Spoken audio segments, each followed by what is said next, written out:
Just waiting for our live stream to do its thing and we'll get started. And we're on. Okay, welcome everyone to Double Take, Two Voices, an evening or afternoon and conversation with Franklin Abbott and Vinnie Cosenza. Thanks for coming out.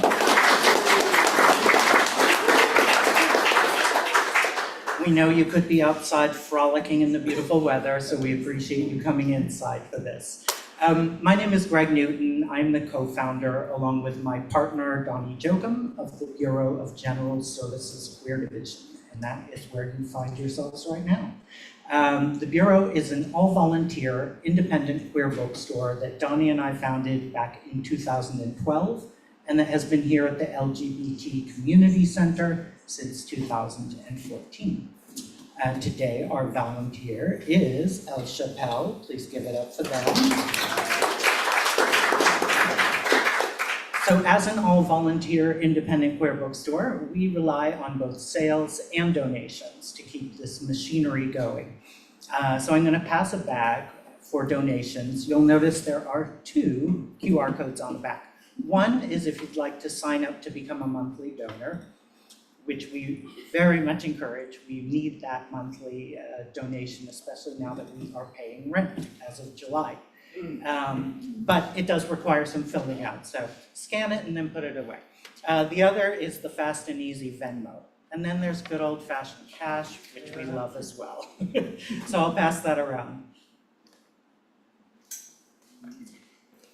Any way you're able to support us is much appreciated. And those of you watching online can go to our website, egsqd.com, and click on donate, and you will you'll see the link to sign up for that. So the Bureau is open Wednesdays through Sundays from 1 to 7 p.m. We often stay open later when we have events, but on weekends we tend to host afternoon events like this. And if you'd like to be on our email list to see what's coming up, you can do that either on the website or in the back of the room. And again, the website is bgsqd.com. Did you say Wednesday or Sunday? Wednesday through Sunday, from 1 to 7. So we're closed on Mondays and Tuesdays, with rare exceptions. So yeah, please sign up for that newsletter. You'll find out about all the great things that are coming up. We have a full calendar of events. We also have art exhibitions. Right now, we're in the middle of installing an exhibition called Fight the Power, 15 Years of Homo Cats. So what you see behind you are the Homo Cats, who have been with us for 15 years. So we'll have more coming very soon. So please check that out. That's gonna be opening on September 26th. So before I introduce Franklin and Vinnie, I wanted to read a land acknowledgement. The Bureau acknowledges that our organization operates on the unceded land of the Munsee Lenape. We encourage you to join the Bureau in signing up to make a monthly donation, just like we were asking for a monthly donation. We encourage you to make one for the Mannahatta Fund. The Mannahatta Fund is from the American Indian Community House. It is, according to their website, an invitation to all settlers and non-native people who wish to acknowledge the legacy of theft and genocide that comprise the history of New York City and the United States. And you can find out more at mannahattafund.org. The Bureau also recognizes Palestinian liberation as a fundamental part of our collective queer liberation. And we encourage you to take one of our free zines about why we feel it is especially important for queer people to speak out in solidarity with Palestinians at this moment. We're a little low on the zines, but I will happily staple some more for you after the event. So with that, let me introduce our readers. Vinnie Cosenza co-wrote his first novel, The Adventures of Pen and Pencil, in 4th grade with his best friend, Steve Drazen. Besides novels, he writes personal and travel essays, memoir, and epistolary meditations on his place in the world. He has won awards for his photography, founded a small New England inn, sang with Liza Minnelli, on stage in Central Park, and herded rhinos. A lot to talk about, Vinny.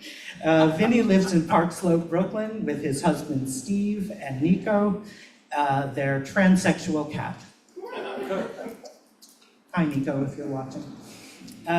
Franklin Abbott is the editor of 3 anthologies on men and masculinity, a CD of original songs and poetry, and 3 collections of poetry, including his latest, My Ordinary Life, from RFT Press, which we have today.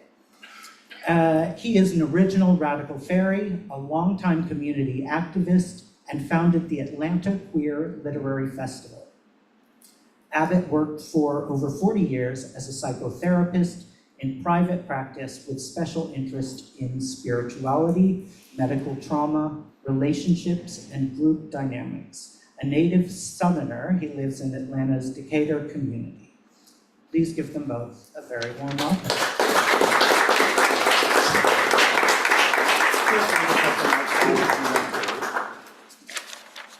Thank you so much. Thank you all for being here. I want to recognize Michelle Carlsberg, who is not here, who is the person who brought us together, and say thank you, Michelle, if you're watching, and I'm sure you are. She's a wonderful publicist, and I would not know Vinny other than through Michelle. I also want to recognize my friend Edward Field, who is here. He is one of our finest living poets. He lives not far from here, got here all on his own. He's 101 years old. Oh, welcome to Edward. Let me say a little bit more about Vinny. He writes across genres, but always from the heart. In his debut mystery romance, Blood and Soul, personal essays and travel writing, Vinny explores the nuances of identity, place, and the quiet power of human connection. A native New Yorker with a photographer's eye and a wanderer's soul, he has won awards for his photography, founded a boutique New England inn, again, sang with Liza Minnelli in Central Park. Yes. He blends emotional honesty and lyrical precision, just a touch of mischief. He lives in Park Slope, Brooklyn with his husband, Steve, who is here with us, and the spirit of their dearly departed Russian blue cat, Nico. When he's not writing and editing, he's likely photographing the boroughs or planning his next travel dispatch. Thank you.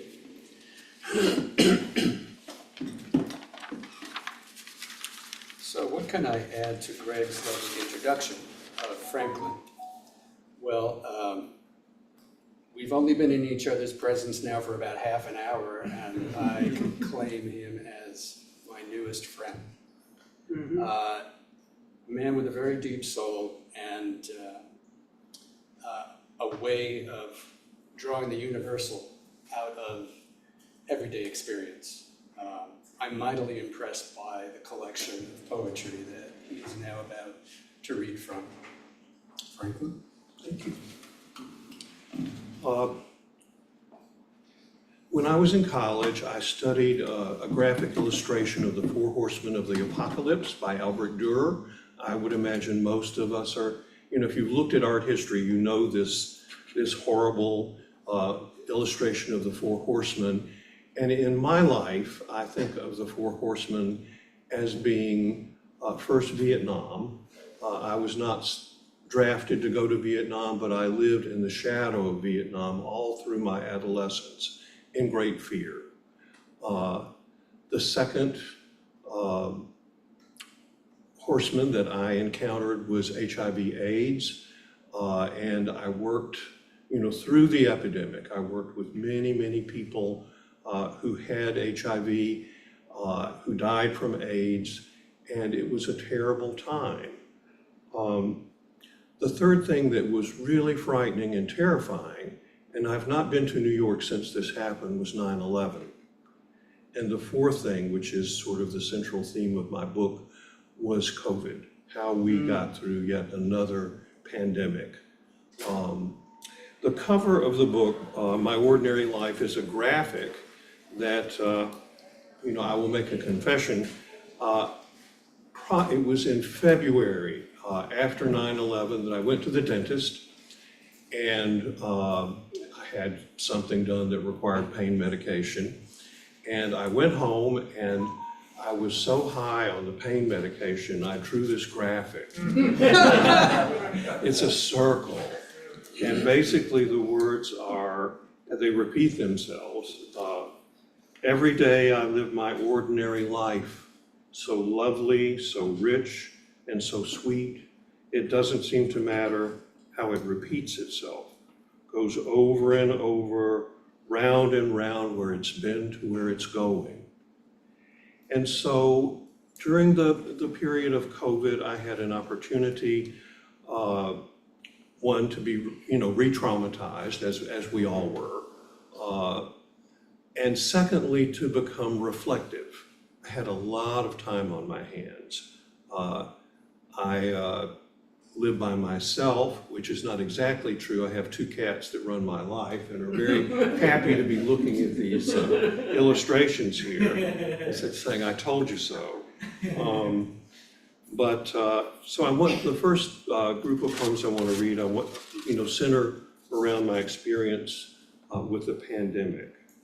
The first one is, I put myself on a point system. I put myself on a point system like Weight Watchers, only these points are similar to being in a war zone and going out for food or medicine.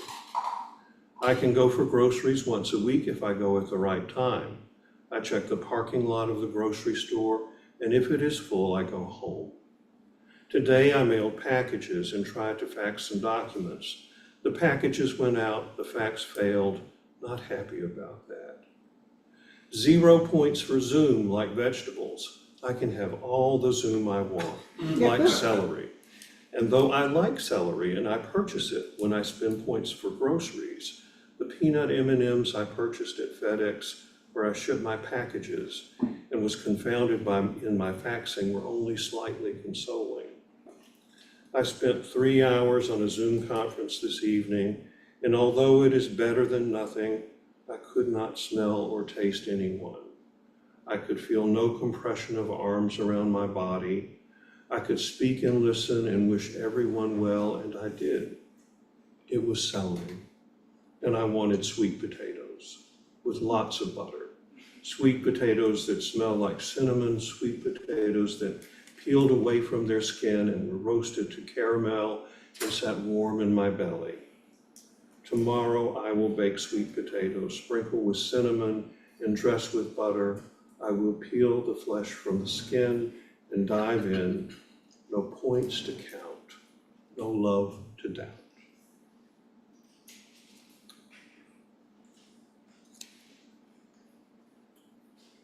I am here. Some days I almost disappear. I don't go out. I don't leave the small perimeter of my home and garden. I see no one but the cats, who, if they could, would disappear with me. I may see clients virtually, speak to friends by phone, answer emails or messages, but I dine alone. I go as far as my mailbox, but the mail is of no concern. No packages are delivered. No branches have fallen in my smaller world. The moss is one more shade of green. The birds have eaten half the seed I have left them. I picked another lavender camellia for the vase beside the portal that is my laptop computer, and here I write about cats and my simple lunch, and here I wait for a signal that it is safe, all clear. But until I hear, I am here.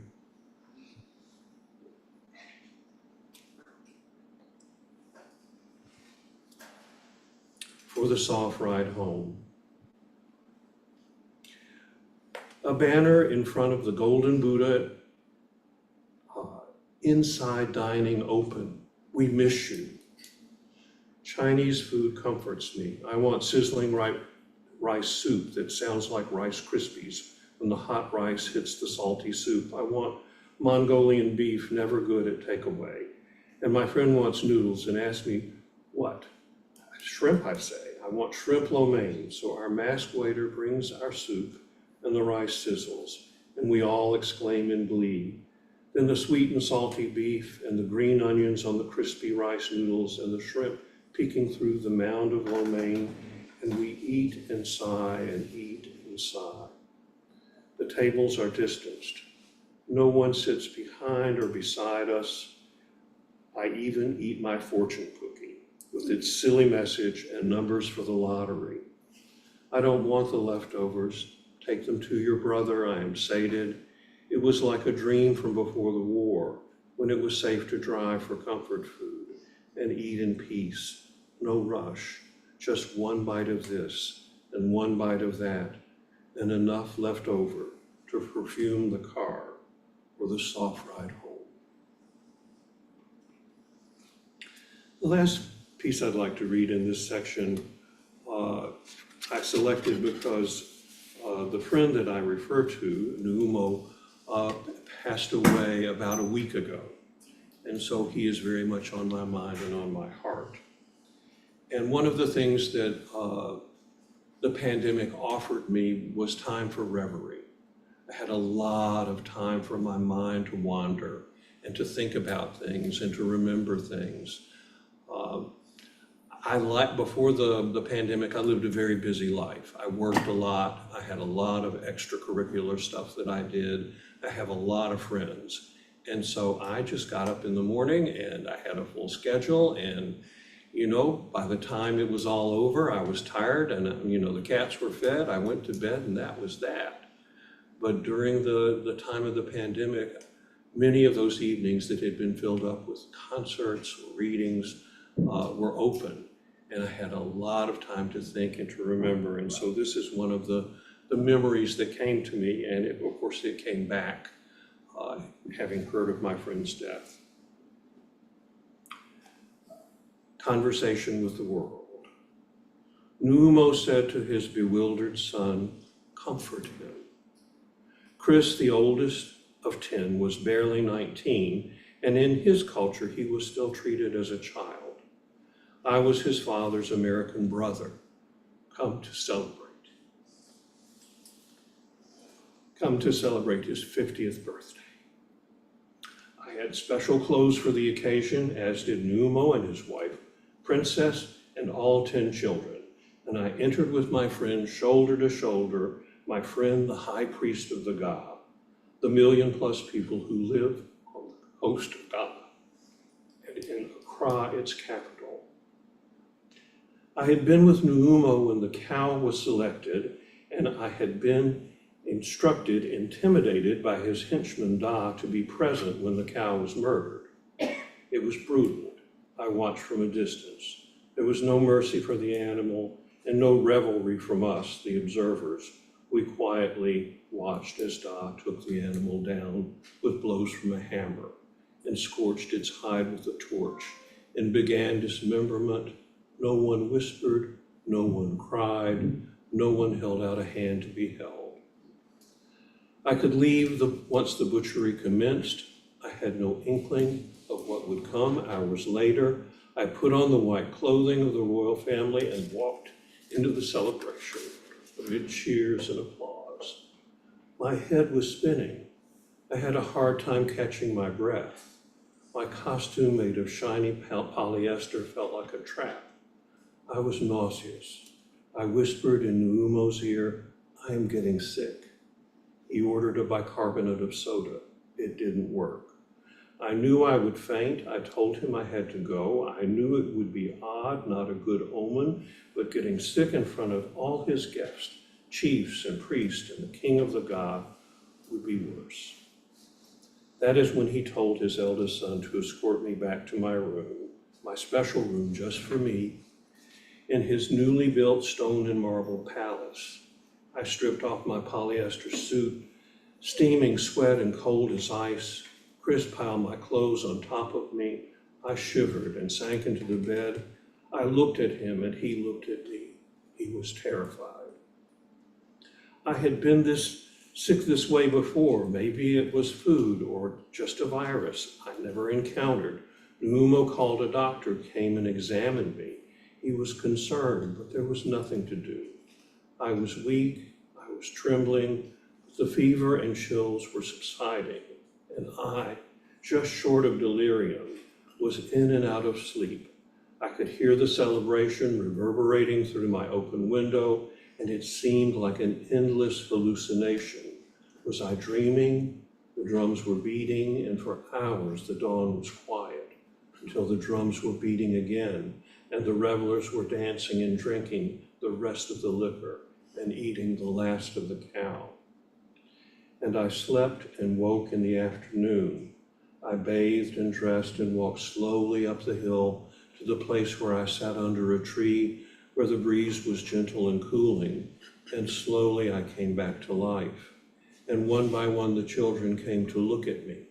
Princess asked one of their helpers to climb the coconut tree and toss down a coconut and open it with a machete. And I drank the water. And I ate the meat. And I was once again in conversation with the world.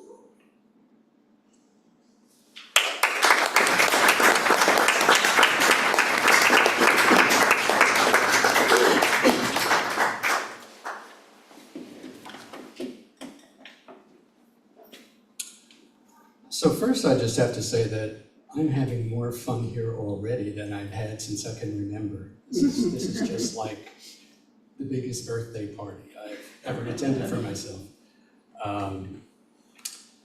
My heart is full, and I'm so glad you're all here to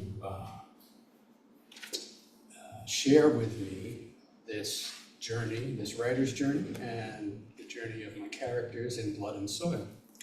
So if you have not yet seen a synopsis of it or read my endless Facebook posts about it, a short summation would be, it was a story that couldn't decide what genre it wanted to be. So it winds up being an historical mystery, romance, suspense story. Okay. That seems like a librarian's nightmare. But we basically are sent back in time to the end of one of the most intolerant periods in our country's recent history.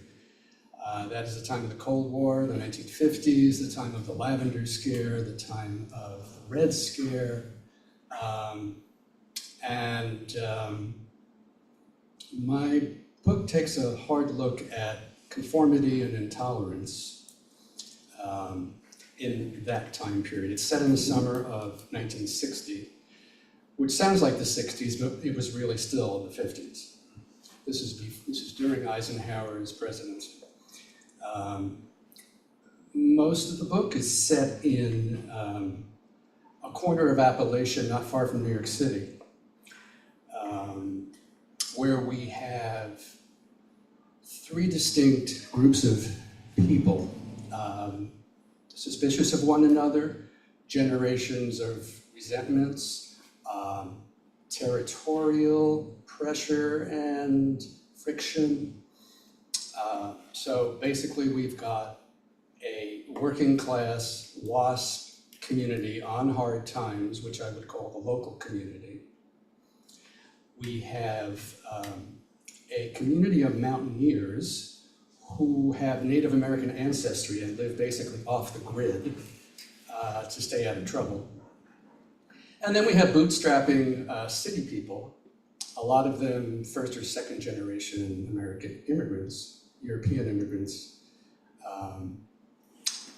who are finally breaking out of their urban bubbles, their silos, and buying second homes, and in this case, modest cottages on a mountain lake. All of these groups have their own held resentments and biases and suspicions of one another. So set against this background, we have a young city boy named Tony, who is the pride and joy of his immigrant family. He's the first one to go to college, he's gone to the Ivy League, and he's taken a summer job in Appalachia at a wildlife park where he meets a mountaineer named Jake. And the rest is the story. I'm beginning at the beginning, which is of course the best place to begin. And this is basically an introduction to three of the main characters. Tony and Jake, the love interest, and Eddie, who is an antagonist in many ways in the story. These are all men in either 20 years old or in their 20s. Afternoon, Tony. He steered out of the woods to the county road and scanned the rearview mirror obsessively, as if desperate to outrun this disastrous day. Familiar signposts shot by, the turnoff for town, the bend where the road skirted the old Rhinelander Cove. In the blur of bungalows and tackle shops, images flickered from the backwoods with Jake. Tony's eyes left the road as he approached a shirtless, well-built man in dungarees and work boots on the right shoulder, leaning on a shovel. His wide-open stare captured Tony's gaze at the moment a big panel truck crested the pavement ahead. Almost too late, he saw that he'd strayed over the yellow line and cut the wheel hard right. The truck narrowly missed him, the angry blast of its horn bending around the Falcon as he grappled the wheel, still straining for one last glimpse of the shirtless man in his rearview mirror. Tony's chest thudded at his recklessness. Jake had set loose a wild force in him that he couldn't control, and now he'd ruined his chances with him. Tony clamped a palm over his mouth and let out a strangled cry. Jake had thrown down the gauntlet. We can't be anything until you know what you want.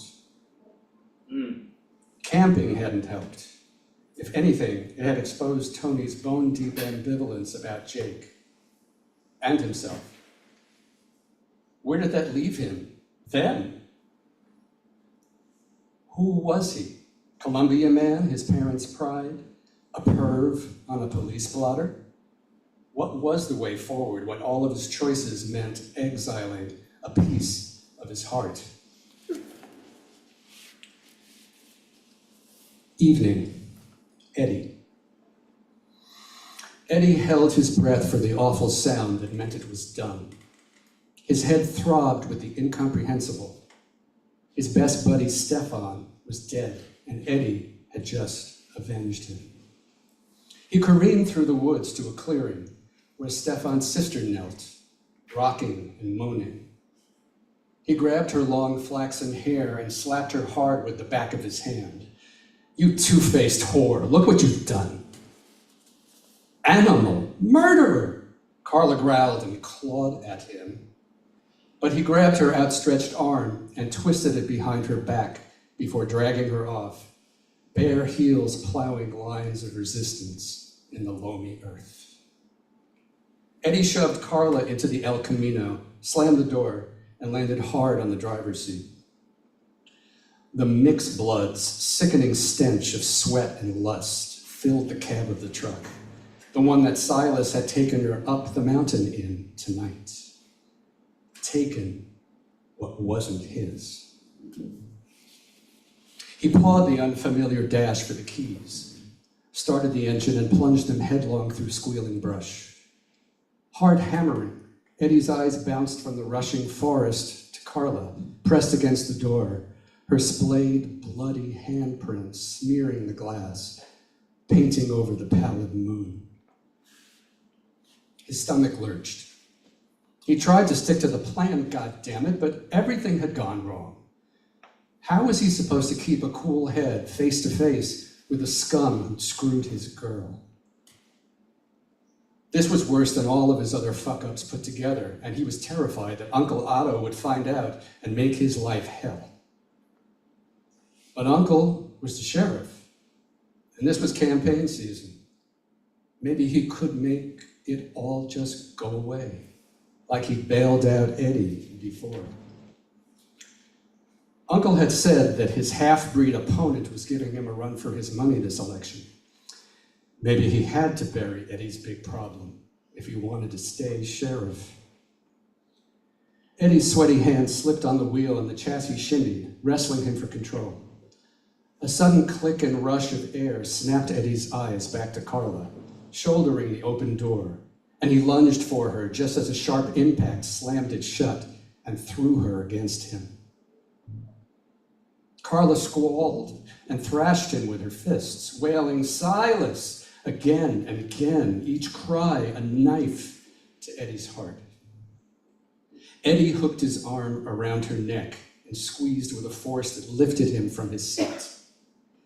After she stopped struggling, he choked out the words that had always lodged in his throat like hard stones, the ones she'd come here tonight to hear from someone else's lips. "I love you, Carla."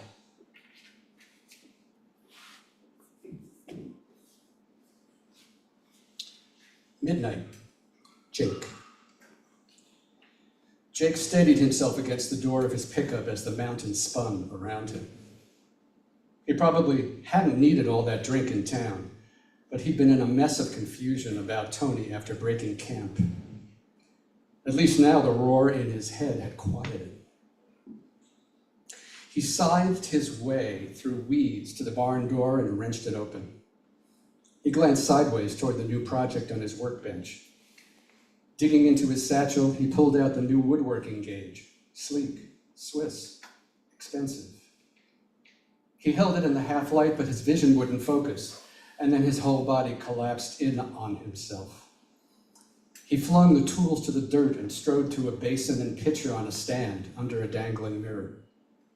Filling the basin, he dipped his hands and splashed his face repeatedly until he was dripping wet.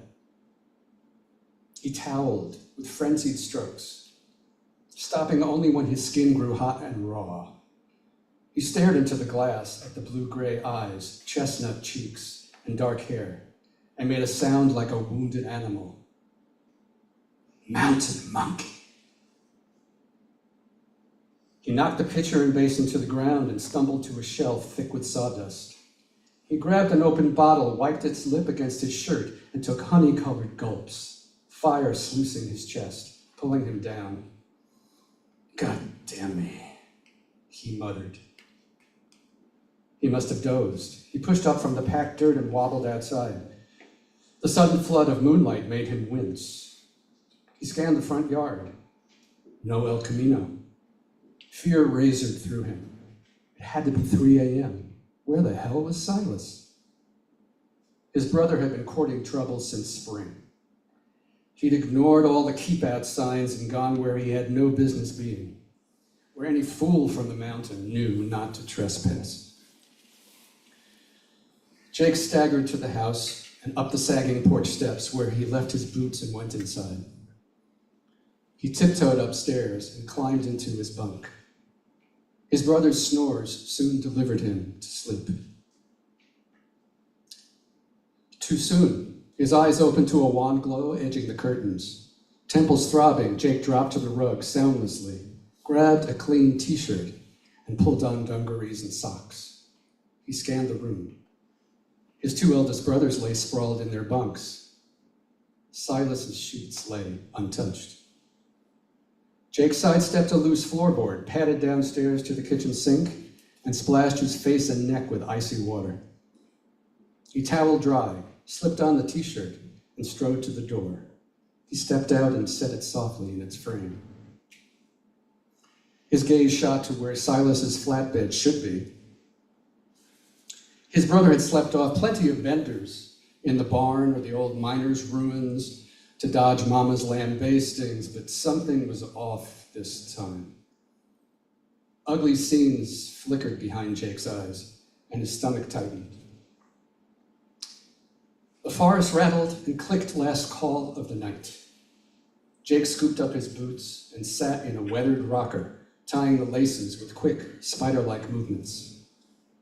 He felt something wet nuzzle his hand. Maisie. The coonhound beat her tail against the rocker. Jake rose and sprinted across the lawn to his pickup, Maisie at his heels. They rode for some time on rutted dirt roads hemmed with late summer brush, finally rocking to a stop at Sky Notch. Jake headed on foot down a hillside to level ground, strewn with mason stones and moldering shacks. He approached a weathered manse with a large porch, frame out of plum. His sights snagged on a freshly splintered step. Large whorls dug in the dirt before it. The forest floor spattered rust brown. He hopped a missing board and entered. In the main room, a knotted heap of blankets and clothing lay near an empty duffel bag. Wax speckled the floor alongside upended candles and cigarette butts. Jake paced, lungs heaving, feet scraping grit and leaves. He strained to make the picture mean anything but what his thoughts screamed. Maisie's insistent staccato calls cut through his spiraling panic, and he ran out toward the light. She squealed and paced the outcropping. He brushed aside branches, crept to the edge, and peered into a bright void. Jake spotted a shadow 50 feet below. He jumped and slid his way down the scree, Maisie at his heels. Skidding to a stop, he grappled Silas's broken body, and his lungs burst with a ragged, keening cry.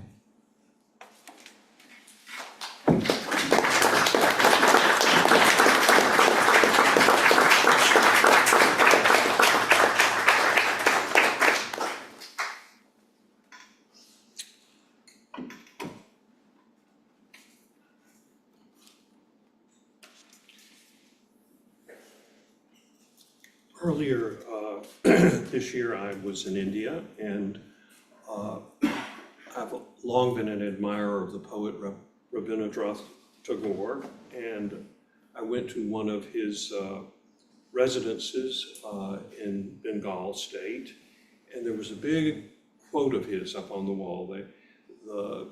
He is so esteemed in that state that everything that he wrote in his handwriting, even with anything that he scribbled out, is put up in big letters everywhere. And I like this particular quote. The center is still and silent in the heart of an eternal dance of circles. And I think that that is something that, as I have moved through this last crisis, that, I've become aware of. Also, I've become aware of it in the process of aging, that I have to find that center that is still and quiet, because the world just keeps moving around us. There's no stopping the world. Let's see. I have a few more for you.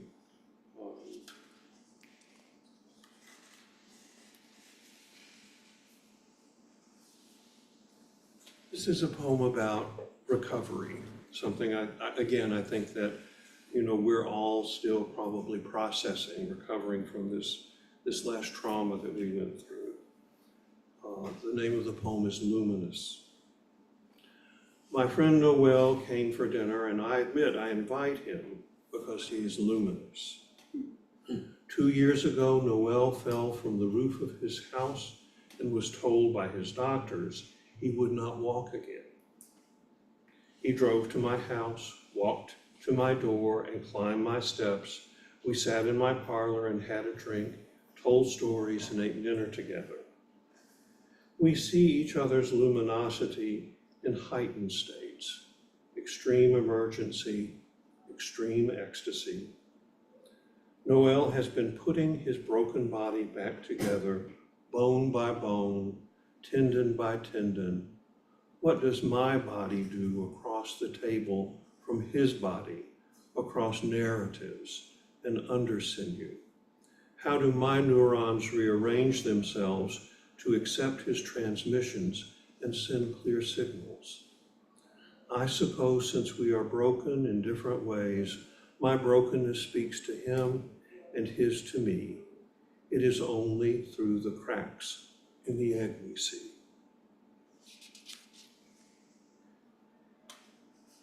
This is called Make Art, and it is about community. Again, something that I think was emphasized for me in terms of being important and being part of my healing. We are all in grief. Cross your heart if you have suffered from COVID or had a loved one who suffered and died, and do this invisibly if you need to be private. Cross your heart in solidarity with everyone who has suffered a loss of liberty or life, did not attend a prom or go on a senior trip, or who missed a holiday or was denied a memorial for a loved one. Cross your heart if you are weary and frightened, if you are Zoomed and Skyped out of your mind, if you are scared to re-enter the world, if you're immunocompromised or living with someone with comorbidities like organ transplant, diabetes, HIV, or just plain old age. If we are paying attention, we have been scared to death and scarred by fear, and it isn't over. Each of us calculates again and again whether it is COVID or skin. Where do we walk? How do we move? As if a needle on the groove of our existence might hop and skip. This is not about a wanton virus. This is about Breonna and Trayvon, Antoine, George Floyd. This is about trans and Asian victims of hate crimes. It is about the energy it takes to walk through the minefields of virus, racism, sexism, homophobia. It is how we cope with fear, how we keep ourselves safe, and how we write a letter or a song or make a film or paint a painting that will save our spirits and flash a warning of encouragement to future generations. Be strong, be smart, make art. Be strong, be smart, make art. Set the record, testify. We are here, life is dear, and we are more together than we are apart.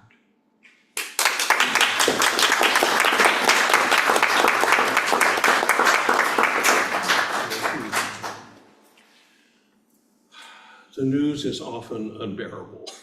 I have to giggle when I say that because that's not changing.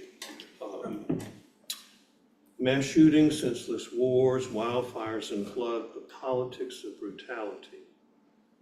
I sit in a neighborhood Italian-style restaurant, lots of pasta on the menu, gelato next door, but no Italians. It is a breezy night after a rain, and I sit at the end of the table, my two friends facing each other. They have known each other for decades. One from India, the other from Pakistan, and we avoid politics as long as we can. And then I listen so I can understand how personal politics can be.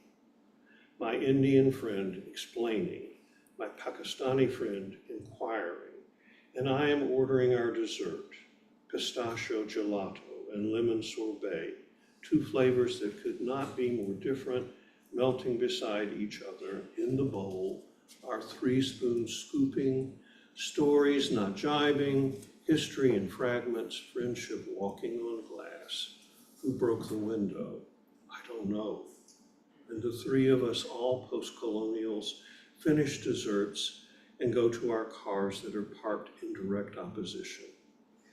I back out with my Indian friend in tow. My Pakistani friend is free to drive forward. We follow her out into the same cool night, going home to separate places, each with a tiffin of pasta we can warm tomorrow, and remember how we sat together with our different stories and ate our dinner in peace. And finally, the state of things.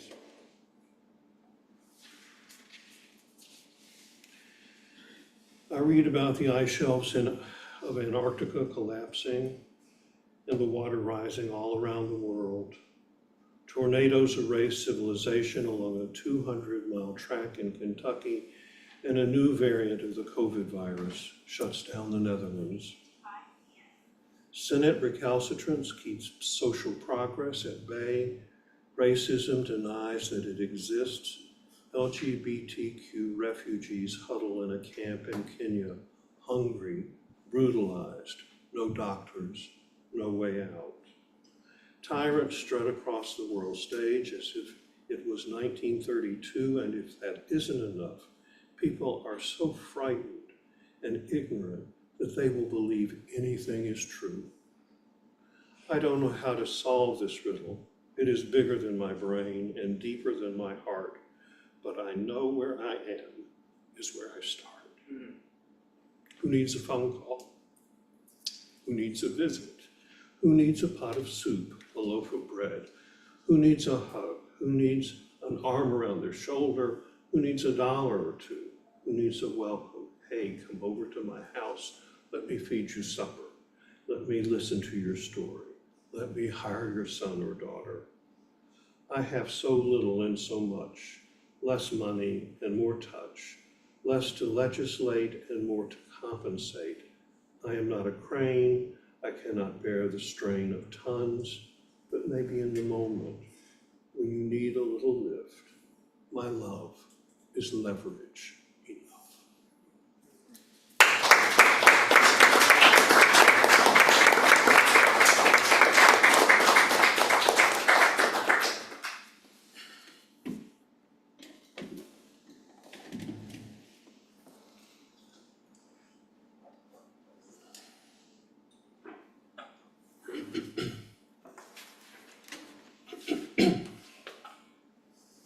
So continuing with a bit of literary whiplash, we return to Blood and Soil.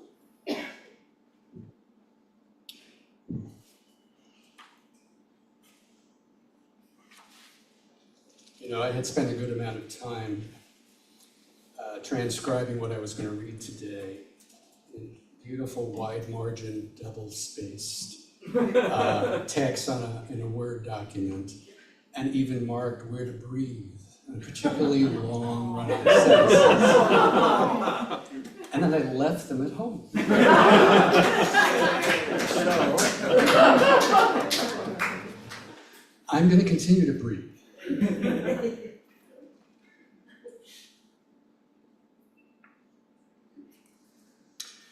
Okay, this is of my multi-hyphenated genre. I would say this would be filed under romance. So Tony and Jake are on the rocks, not for the only time in this story, but somehow Tony has convinced Jake that if they get away from all of their distractions and take a camping trip in the mountains, that maybe they can sort themselves out. So here we are on a mountainside after a long hike to the top. The first speaker is Jake. Put your eyes back in your head, pretty boy, and lose them clothes. Time for a dunking. Jake gave instructions as Tony stripped down. See them two pines back a piece, leaning together? Head between them, I'll be right there. Jake loped over to the nearest bush, planted his feet wide, hands on hips, and relieved himself, while Tony struggled to put his attention on the path. He hobbled off, pebbles and needles stabbing his feet, then heard Jake jog toward him. Enough of that hot coal dance, tenderfoot. Jake bear-hugged Tony from behind and hoisted him, arms and legs wheeling, 50 yards to a ledge jutting over a void. He gave a Tarzan call and cannonballed them both into a rust-red pond. They blew mists and smacked sheets of water at each other. Jake jerked away from a head dunk, and then Tony felt hands clamp onto his hips, and he shot up on Jake's shoulders, catapulting backward. They fell onto their backs and laughed at the sky. Jake glided to the ledge and sprang up, legs following arms with a gymnast's ease. When Tony couldn't get the timing right, Jake grabbed him under both arms and lifted him straight up from the pond. Tony teetered and grabbed Jake's shoulders to steady himself. Their eyes locked, and they leaned wordlessly into a tight embrace. They stood that way a long moment. The trees sighed. Boats hummed somewhere far below. They were both hard. Tony loosened his arms just enough to hold Jake's gray-blue gaze. With hungry eyes, Jake gripped Tony's back and slid down to his belly, stubbled lips brushing Tony's slick skin. Tony gasped, and his whole body seized up. Jake squatted on his haunches and looked up at him, but Tony was already numb to his own pounding heart, gone to the airless place where he shut away desire. Jake's arms dropped to his thighs. Tony padded away from Jake without a word, as if silence might erase what had just happened. Pausing, he looked back to where Jake still knelt, eyes downcast. Tony sat on the sun-bleached outcropping above Lake Minnepequa and let his legs dangle over the void. He scanned the ethereal brightness, shame and fear rippling through him. Jake approached silently and grabbed his clothes. Tony stood, brushed himself off, and turned away to dress. On the hike back, Tony's thoughts replayed their embrace, Jake's hunger, his own body's rebellion. He felt revealed, exposed, as if he just shouted his ruinous secret from the mountaintop. He felt sick. Back at camp, they scraped up a late lunch of Franks and beans. Tony had barely finished before Jake was on his feet, rinsing off their utensils in a pot of creek water, and then pouring it over the embers. Tony could no longer stand the howling silence between them. Jake, I'm sorry for what happened today. Tony's skin prickled. Jake paused and stared long and hard at Tony.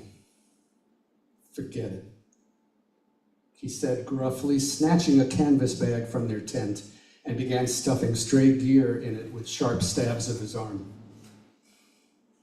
Had Tony ruined everything or misread Jake all along? He swallowed hard. I'm still attracted to you. Jake continued moving at a martial pace. You got a strange way of showing it. Tony approached Jake. I didn't mean to push you away. I guess I was a tease. Jake huffed.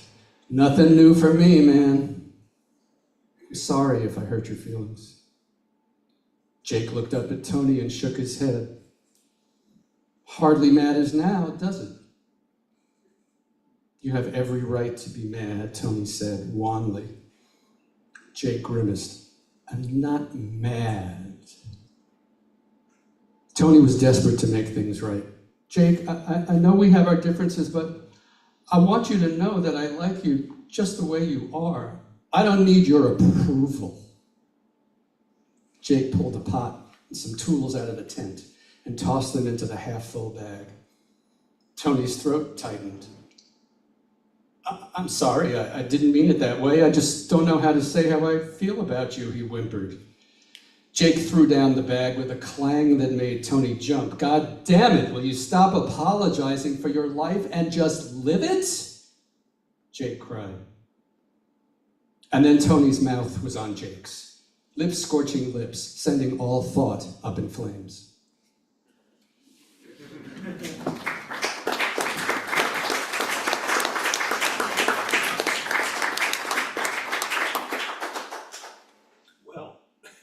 Well done. Thank you.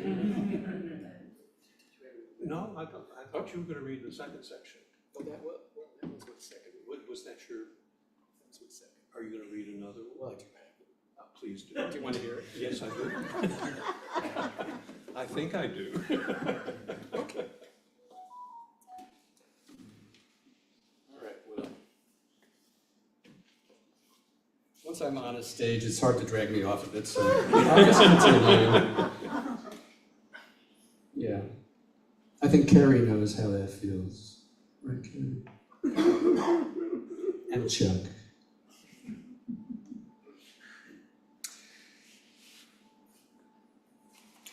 Okay, so some have said, and I hate that expression because you know who says that. Can we edit that out? I think that the way that this story came out, the setting is very much a character. It could be a protagonist, it could be an antagonist. It reflects the mood of the characters. I still think back to the Masters. Not that I'm comparing myself directly to Emily Bronte, but I remember writing a weekly paper in my English lit class in college about animal symbolism in Wuthering Heights and how they reflected what was going on with the characters. And I thought, well, that's interesting. Just imbue your storytelling, into everything you're telling. So here's a case where we have the major hurricane of the year occurring on the very night that Jake and Tony have each separately had an epiphany about each other and are feeling remorseful and the need to be with each other at the worst possible moment in the mountains.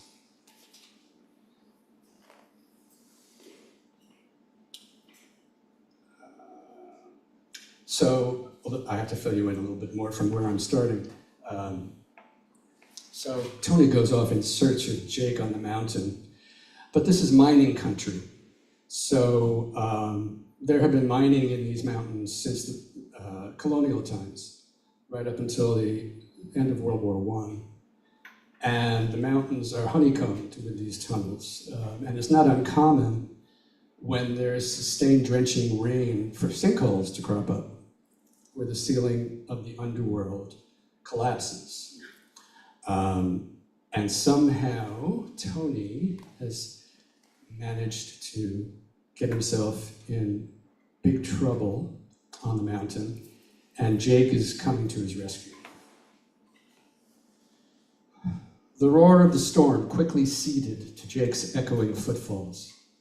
Almost instantly, the tunnel declined, and he steadied himself, one hand against the wall. He sprinted to the tunnel's first crossroads. Straight ahead was a moist pile of stone and earth. The path to his right dropped precipitously and sounded like a filling bathtub. Jake headed left into a Ferris draft. The denser underground air was feeding the storm at the surface. This might help him hear Tony, but the wind would swallow his own calls. He had to try. Tony, it's Jake. Can you hear me? Jake banged the ski pole against rock. He paused and heard only rushing air and the gurgle of water. What if the fall had knocked him out? Or worse. As he moved, the tunnel sloped away from his feet, and soon his boots splashed water. Tony, I'm coming, he hollered. Jake tripped on rubble and his head made hard contact with the wall. His temple throbbed. The water was now up to his ankles. Tony, make a sound. Let me know you're okay. Each new shaft and byway seemed to stretch time. Jake struggled for his bearings. He swung his light wildly, throwing sepulchral images across the rock, and the sudden thought of Tony entombed here stole his breath. Only tricks of the light, he assured himself. Except that the light now caught a body poking above a pool straight ahead. Oh, shit, shit! He thrashed toward Tony and lifted his head. When Jake patted his cheeks, water dribbled from the corner of his mouth. Tony's pulse was weak. His eyelids briefly fluttered. Jake pressed Tony against his heaving chest, lifted him under the shoulders, and dragged him out of the muck. Jake grunted and swore as his skin grazed stone. He groped for the flashlight and swung it around him. 3 maws trailed off into black. The blood sang in Jake's ears. Which way out? He struggled to feel the press of air, the pitch and dip of the earth. He hoisted Tony onto his shoulder and lurched through the nearest opening, calves straining up an incline. But water continued pouring over his feet, and soon the rise leveled out. His elders had taught him to respect the mines, to never wander them alone, and always mark the path out. Now, with Tony's life on the line, he'd thrown out caution. Had he made a fatal choice? Panic and Tony's dead weight made progress agony. The water soon covered Jake's knees and continued to rise. After an endless interval, the air grew liquid, and he heard a sibilance, an exit. The closer they came, the more the pool churned around them. Without warning, Jake's feet left the ground, and he was treading water, struggling to keep Tony's face above it. The force of the current spun him, and he lost his bearings. He sensed something collapsing below, pulling them in. Jake roared and propelled them to the outer rim of the vortex. Under the surface, something snagged his shoulder, and he shot out his free hand and seized it, a root. He caught his breath, rain spattering his face. And now he grasped the extent of their peril. The same force that had opened the mountain's flank had pummeled its way to the tunnel's floor. A second sinkhole inside the first, sucking everything toward it. The water swiftly dropped below Jake's handhold, which slipped from his grasp. There was no time to lose. Jake maneuvered Tony arm over shoulder in an iron grip. With his free hand, Jake felt the sodden earth above for a rock or root as patches of earth gave way. Panting, he moved at a maddening crawl, muscles screaming, until finally he felt the lip of an opening. And then, whispering, "Sweet Jesus," he clenched his whole body and sprang them both over the edge in a howl of agony. Jake laid Tony flat and felt the side of his neck. Fuck. He pressed Tony's chest 3 times and put an ear to his lips. Nothing. He felt inside Tony's mouth and scooped out something thick and muddy. He pumped Tony's chest again, then tilted Tony's head back. He clamped Tony's nose and lips and pumped air, faster and faster, chest, mouth, chest. Winded, Jake shook Tony's torso and keened wildly. "Fight for me, Tony, breathe, now!"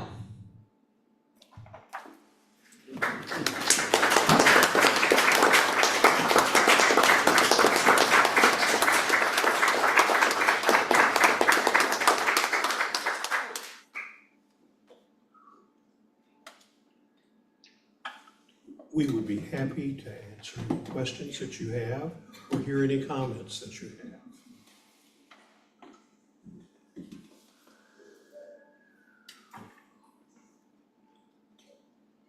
Yeah. First of all, thank you, both of you, so much.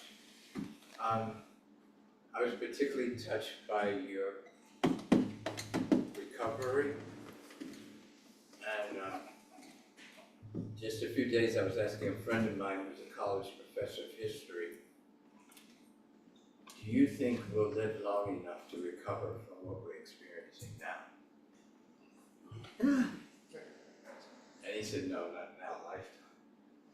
He says, already changing. I have 20 years of sobriety, and I remember when COVID was happening, a very dear friend of mine who's a longtime survivor with the virus, came to me, he said, have you noticed that no one is giving us credit for how they're now dealing with this COVID? And I need to talk. I am angry. They got a virus, they got a vaccine. And I'm just wondering if you felt anything about that in your work with AIDS and HIV. Last but not least, did you know Harry Haney? Did you ever meet him? Yes. I've read his book, he became my hero. Yeah, I knew Harry, not well, but I spent time with him and John Burnside. I have a little poem, let me see if I can find it. It's thank you. I mean, when I think of trailblazers. Oh, yes. Yes, they were something.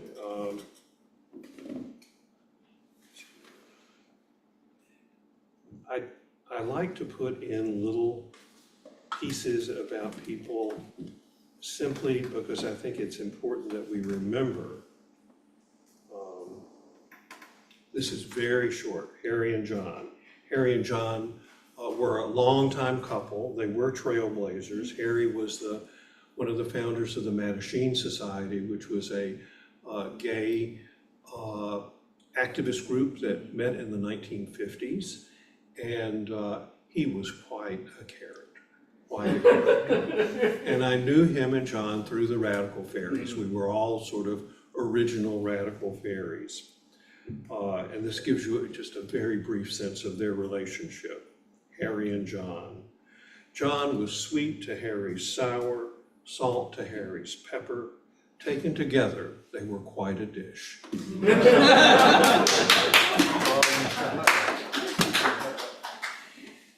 I think it was 16 years from the time that AIDS showed up in our lives until there was a treatment for it. There's still no vaccine. There's still no vaccine.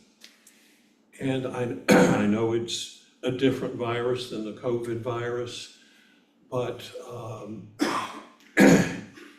it was, yes, the lack of understanding about that, I think in the general population was very, very aggravating.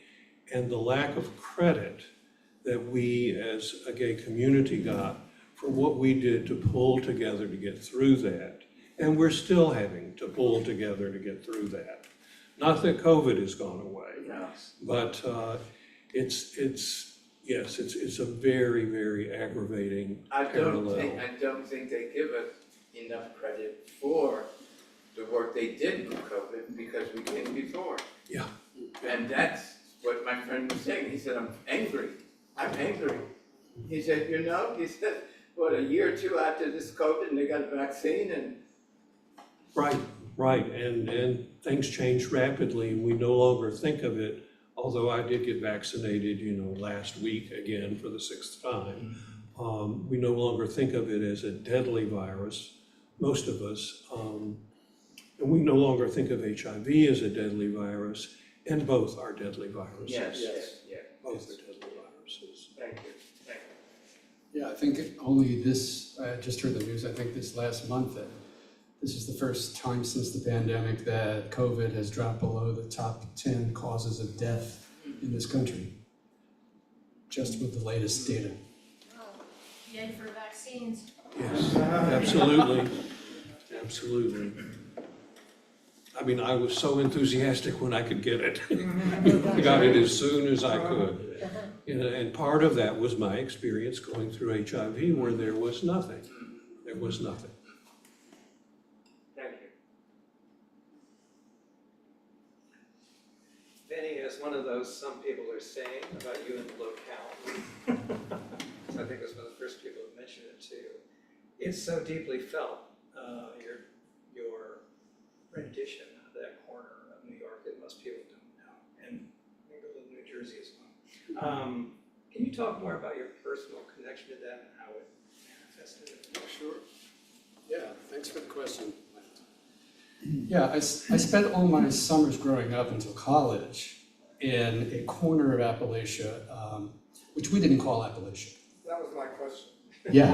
Why are you calling it Appalachia? Because in the larger scheme of things, it is part of the Appalachian chain of mountains, and Ramapo doesn't really carry very far, not even within the New York metropolitan area. The Ramapo Mountains, what are they? But, you know, I think in my way of looking at it, both the landscape, which we think of in this area as the New York, New Jersey Highlands, is part, I would say, if it doesn't meet strict geographic definitions culturally, I think there is a lot that one can find in common with Appalachia writ large.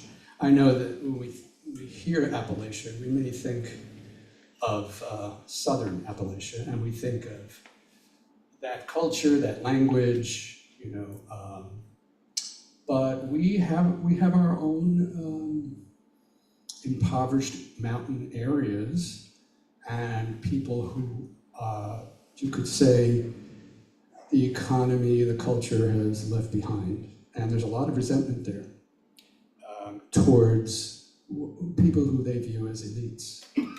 I can remember after spending a lifetime in that part of the world, my parents had a bungalow on a lake called Greenwood. Some of you will know. From the 60s until after my parents passed, when we sold the house in the 20-aughts. It was not the most welcoming place when we first got there in the 60s. You will see echoes of that in the descriptions or in the memories that Tony has of his Italian New York City Catholic family arriving there in the mid-60s and being treated as a threat, as an alien presence, because they weren't Protestant, they didn't have an Anglo-Saxon name, and it was the usual response to people regarded as the other, you know. It's a fear reaction. So, and I was still having an awakenings right through the 2010s about this seemingly now respectable, very affluent exurb, which Green Lake became in the 2010s and maybe the 20-aughts, which it had never been in the 50s and 60s. It had been a place where they shut off the water every October, and we might not have had hot water. My next door neighbors, who drove Cadillacs, bathed in the lake. People would come to our house and ask to use the phone. So in the 2010s, it must have been a year or so into Obama's first administration, we had an Obama sticker on our car, and I was in hyperlocal territory, the little offshoot of a road that follows a creek that takes you to my parents' house. And we were harassed on the road by a pickup truck with a Civil War, with a Confederate flag on the back, and someone screamed the N-word at us and stopped us cold by slamming on his brakes in front of us on the road. So, you know, we were living in this very circumscribed community. Even within that, a lakeside community, there was a pecking order, and there were the people who were in and the people who were out, which we felt. So it was very easy to translate that into the fictional world of Blood and Soil. How did you come to use that title, Blood and Soil? Because that's usually associated with nationalism. Yeah. War. Right. Well, kudos to you and probably most of the people in the room for knowing that, but I'm not sure how widely that is known in the culture. But that notwithstanding, My working title for the book evolved over time, and as you know, I developed layers upon layers of the story and the backstories of the characters, and I realized that blood and soil really captured the themes and the story in at least three ways. One of which was the rise of American Nazism in the 30s and 40s, which gives you the connection to the slogan, which was the Nazi slogan before they reached power, blood and soil. And then there's the matter of othering based on race and ethnic group. So bloodlines, are you a half-blood? Are you a mixed blood? That's a term that keeps coming up in the conversation of the locals in the story. And then of course there's the violence that this kind of intolerance, fear and loathing of the other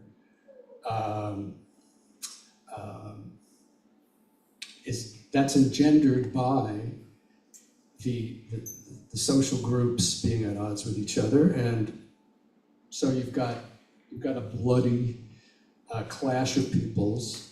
You've got divisions based on race and ethnic group and the Nazis.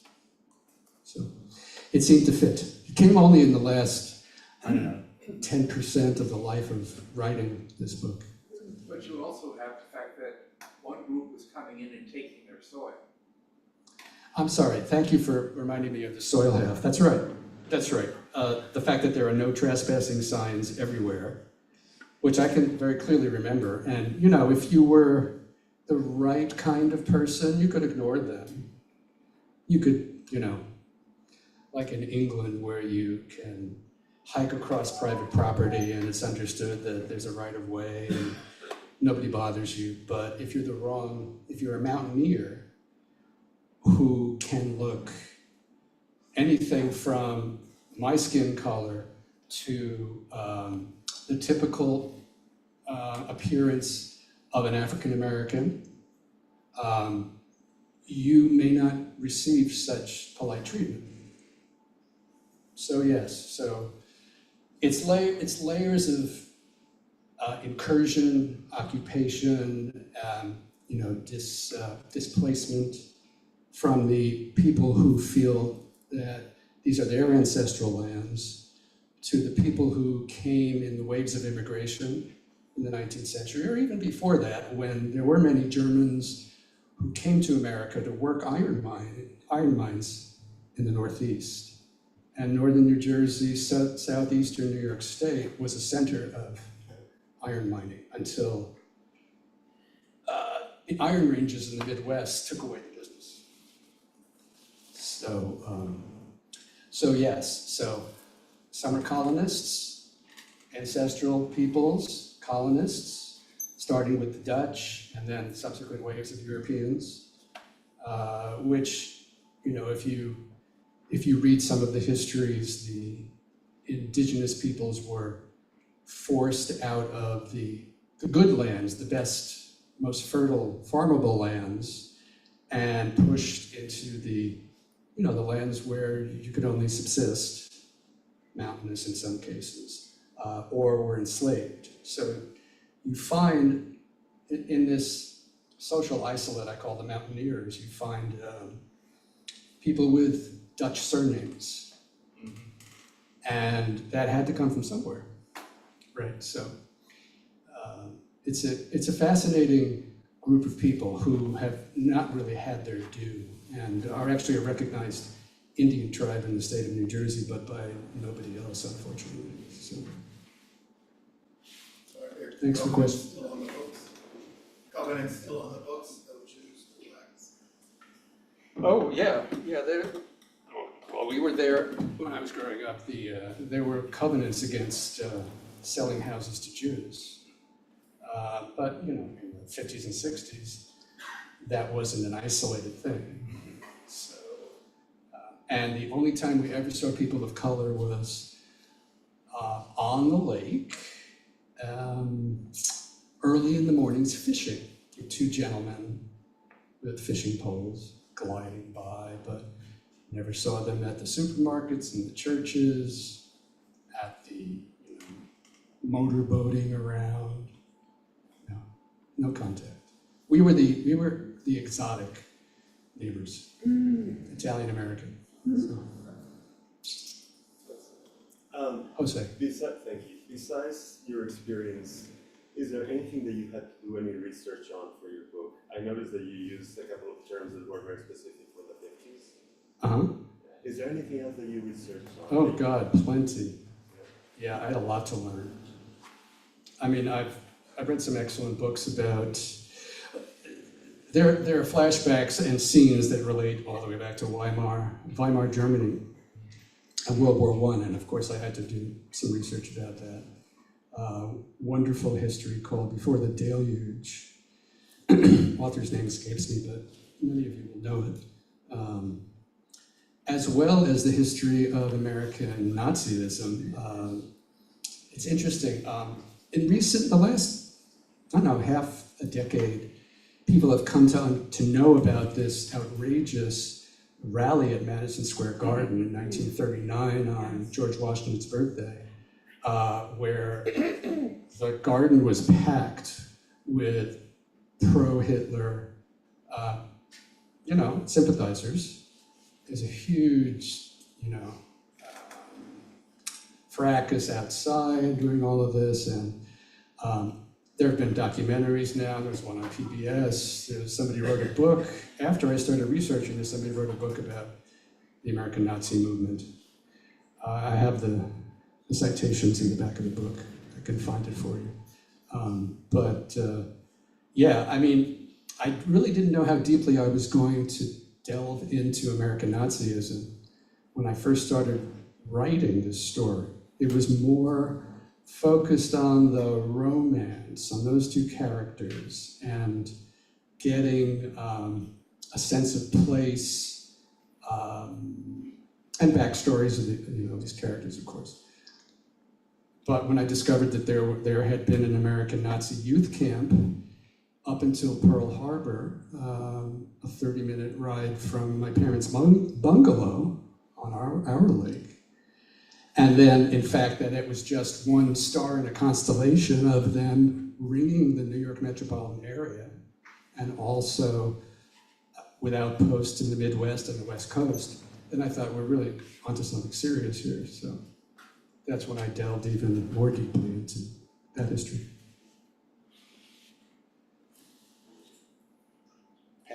Pam? Well, I just want to thank you both. I came here in support of Vinny and his book for a long time, and we know each other really well. Yes, we And do. yes, we do. And then the additional gift of your art and your writing. Thank you for bringing tears for me. That was probably important in going back to times that there's still, we all carry feelings of that. But your art evokes and takes one back so beautifully. So thank you very much. Oh, thank you. Yes. And I look forward to reading more of your material. I never discovered you until now. And then Vinny, your book for me is very reminiscent of Ryan Coogler's work. And I've seen the movie Sinners 2+ times maybe, but after the last time I saw it, I realized that for me, that movie's not a movie, it's a place. And your book is the same, and it was, we read books and we don't want them to end and so forth, but for me, your book was a place. And because of the ways in which you have taken what you know historically and what you know about people, and what you know about life, and what you learned about all those things along the way of doing the mega work that you've done to write this book, and brought it all together in a way that it represents life in an extraordinarily real way. And for me, I I can say that there are places for all kinds of people to identify with the character of the environment you just said, and the characters as well. For me, I am LGBTQ ally, I would say, maybe adjacent and understand otherings because of race. And it was just extraordinary experience. I listened read to it because of my lifestyle, but my next aspiration is to actually read it, but it was just a delight to hear you read it today. Yeah, so thank you all for your Damon? Benny, it's because of you that I'm here. And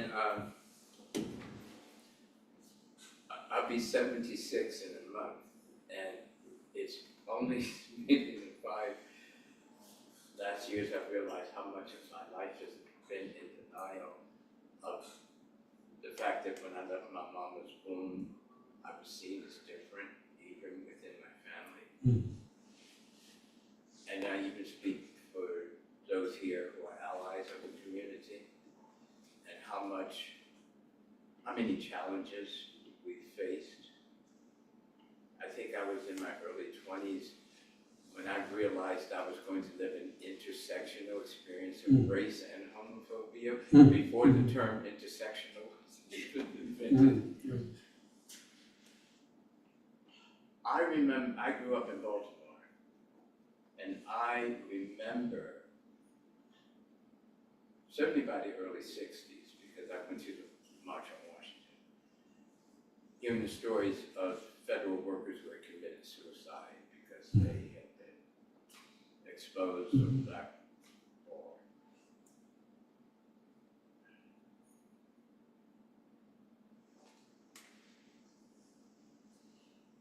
I remember I went to the March on Washington knowing it was history, because a lot of you may not know this.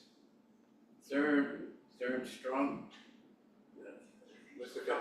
Strom Thurmond. Exposed Bayard Rustin on the House floor about 2 weeks before, trying to get the march stopped. No, I hadn't known that. Yeah, and so my older friends who were in high school told me this man, and they said, but you're not going to see him. They're keeping him in the back. Right, erasure. And I remember on the way back home on the bus realizing, and I think he spoke for a few minutes, that the reason I came, I didn't see my hero. So this whole era of the 60s, 50s, brings back a lot.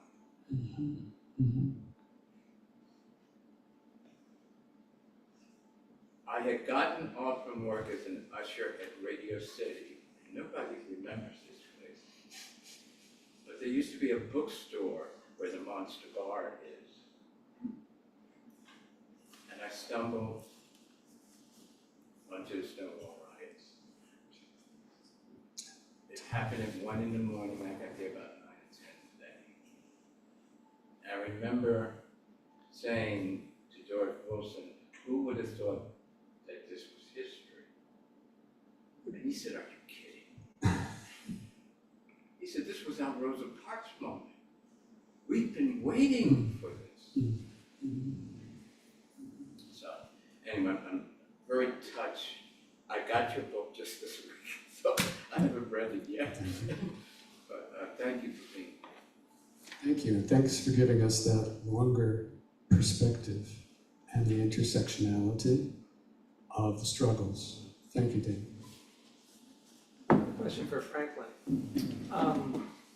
You have this great, like what I would consider Annie Dillard-like power of observation to small details. And so much what I've read when people were undergoing the last pandemic, most recently, people often found a lot of solace in nature. And is it just a coincidence of what you read that did you have some poems in there that also focus on nature? But a lot of them seem to. There's a lot of nature in what I wrote.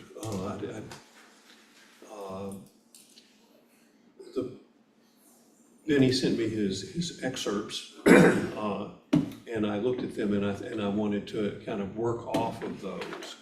But I'm fortunate in that I have a garden, and which is something you can have if you live in a smaller city. You can have more natural space around you.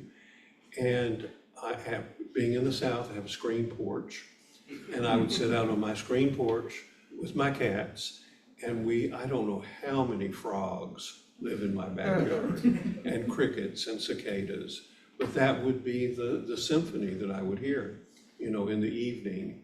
And I took a lot of solace out of that.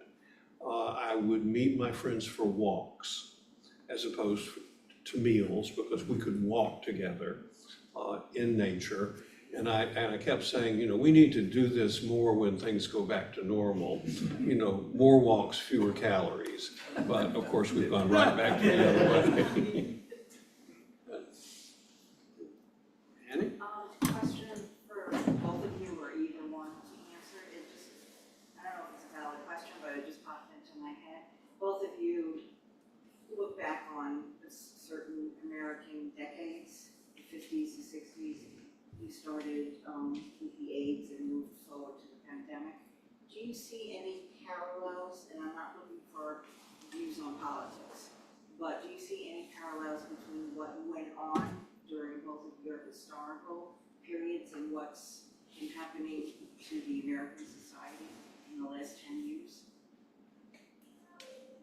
Who wants to go first? We can talk about this all day. Well, yes, that's a deep, deep question to which, of course, there is no answer. I think that there's a dynamic tension in society between those of us who are blessed or cursed with an awareness, of what is happening, the connections between everything from race to religion to social activity, and those people who just do not want to think about it. Mm-hmm. And I think that one of the things that I observed around COVID, and there's no way to demonstrate this, but probably all of us were just absolutely astounded at the result of the last election. That was deeply, deeply disturbing to me. And the thing that I have pondered is that, why did so many people not vote? Why were so many people cynical and so narrow in their perspective? And this has recurred again and again in our history, that it's kind of like society opens up. Like you said, with the March on Washington, with the Stonewall riots, there's an opening of awareness, and then we close down.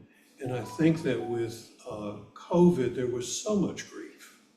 There was grief on top of grief on top of grief, that people just shut down. They became cynical. And we have a very, very negative result from that. Thank you.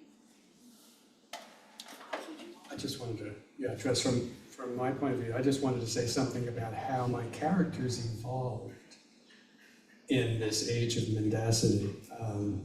So I started writing early drafts of Blood and Soil about 10 years ago, before the great leader descended the golden staircase.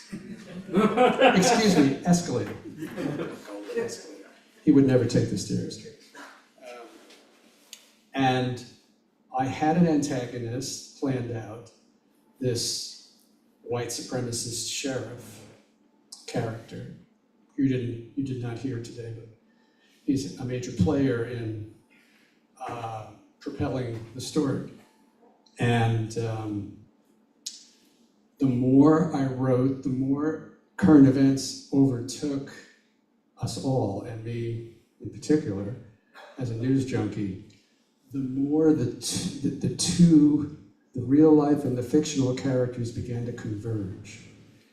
To the extent that I had originally intended for the centerpiece speech that this politician slash sheriff gives before his adoring followers was going to be almost chapter and verse from the speeches given by Fritz Kuhn, who was the leader of the German-American Bund, basically the American Nazi movement in the 1930s. And as we got through 2017 and thereafter, what I was writing continued to evolve and reflect and to comment on what was happening in our everyday lives. So I definitely view the finished version of this story as a bit of a parable or a cautionary tale for what's going on today. Thank you. Just one message. I think I became aware of Kuhn, the Madison Square Garden thing. Didn't Trump also have the Madison Square Garden rally? Oh, yeah. Yeah. I mean, so, Yeah. but speaking of, you were shocked. My husband, I think at the beginning of Biden's second year, said Trump is going to be winning it. And I holding on to my hope, don't say that. And then at the last minute, there was a period in our history called the silent majority, right? I said, there's a whole group out there planning to take over it. And then when I started hearing about Bitcoins and these millionaires and billionaires, I said, there's a whole funding happening that we don't know about. And then when Kamala got in there by default, I said, if they're not going to elect Hillary, they're not going to. And so I